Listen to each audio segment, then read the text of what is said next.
Assalamualaikum warahmatullahi wabarakatuh.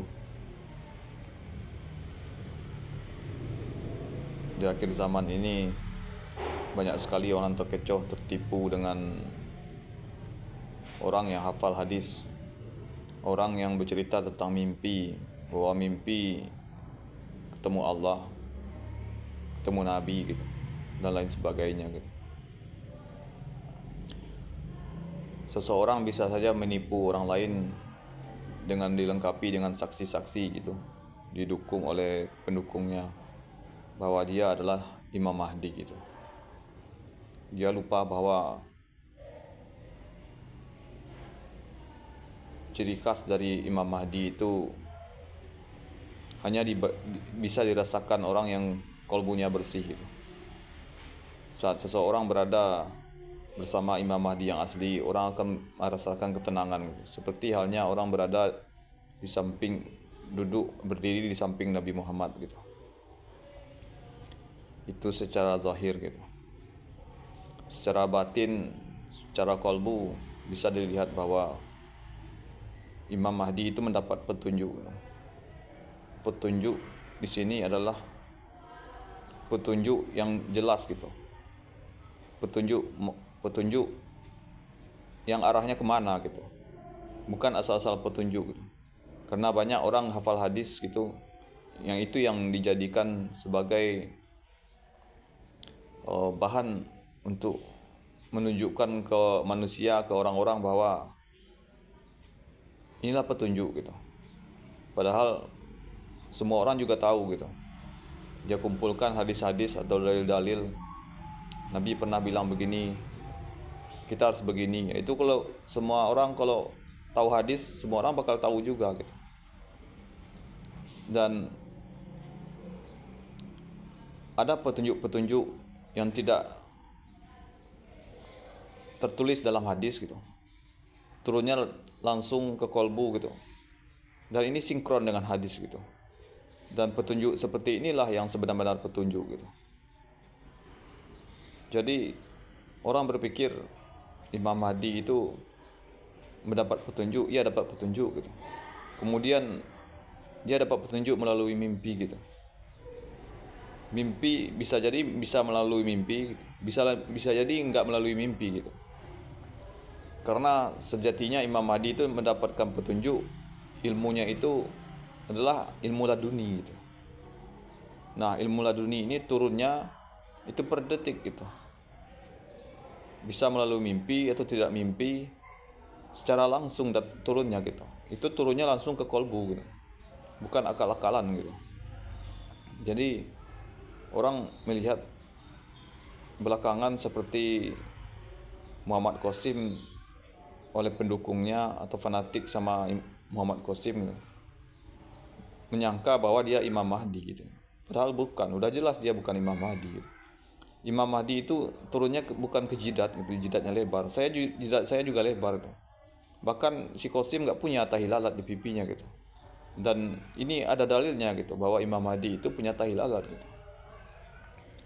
Nah, banyak hal-hal yang membuat kita yakin bahwa Muhammad Qasim itu bukan Imam Mahdi gitu. Kalau kita bicara tentang petunjuk, kita bisa lihat bahwa petunjuk itu gunanya buat apa gitu. Kalau sekarang kita lihat umat Islam ini lagi berpecah belah gitu. Lagi kacau balau gitu. Situasi dunia juga kacau balau gitu. Petunjuk itu bisa menyatukan umat gitu.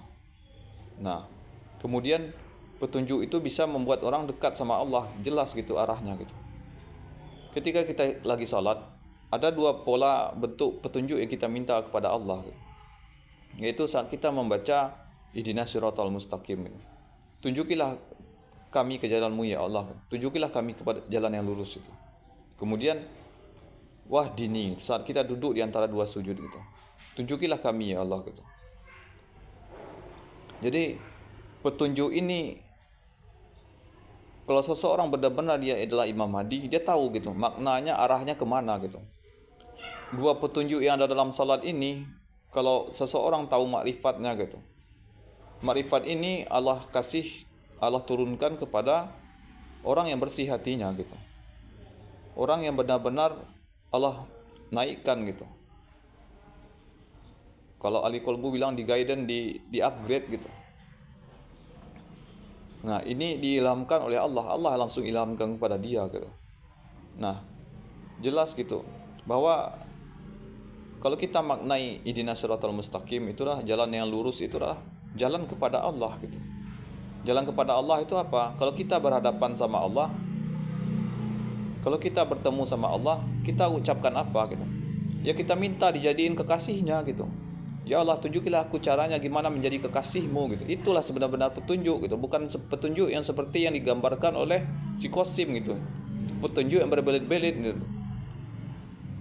Udah jelas gitu. Petunjuk yang kayak gimana ya, sesuai dengan Al-Quran dan Sunnah gitu. Wahdini gitu. Jadi jelas bahwa Qasim itu halu gitu. Dan kalau kita urai gitu, bagaimana cara menjadi kekasih Allah itu gitu? Ya kita minta sama Allahnya gitu.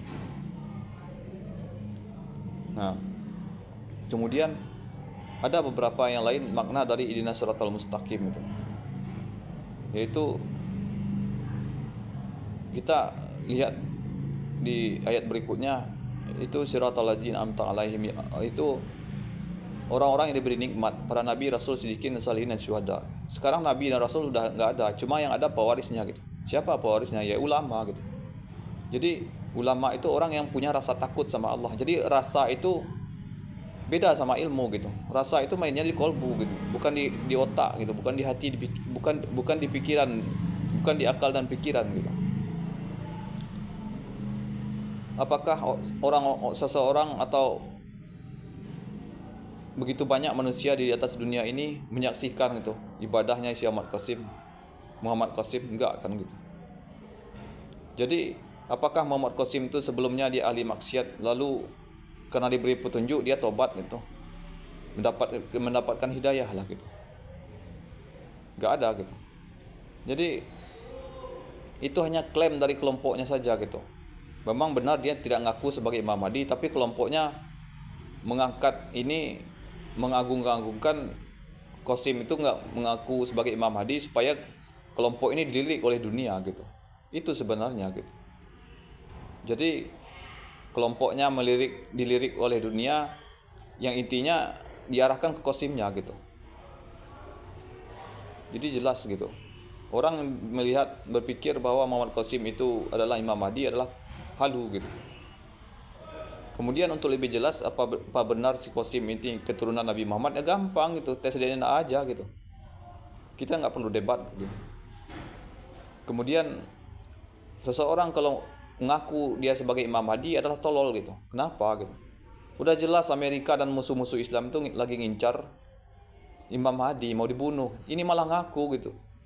Nanti kalau misalnya ada mirip-mirip tanda-tandanya, mau nggak dibunuh sama musuh-musuh Islam gitu?